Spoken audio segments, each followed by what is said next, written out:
Bolero max truck plus ఇది. కస్టమర్కి మనకి ఏం చెప్పిండంటే ఇంజన్లో సౌండ్ వస్తుందని చెప్పాడు. సౌండ్ అనేది గర్గర్ గర్గర్ గర్గర్ కూడా సౌండ్ వస్తుందని చెప్పాడు. ప్రాబ్లం ఏంటంటే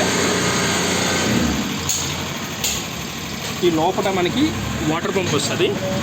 ఈ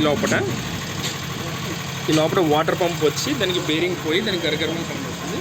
దాని వాటర్ పంపు ఇది, దీంట్లో బేరింగ్ పోవడం వల్ల మనకి గరగరగరమైన సౌండ్ వస్తుంది.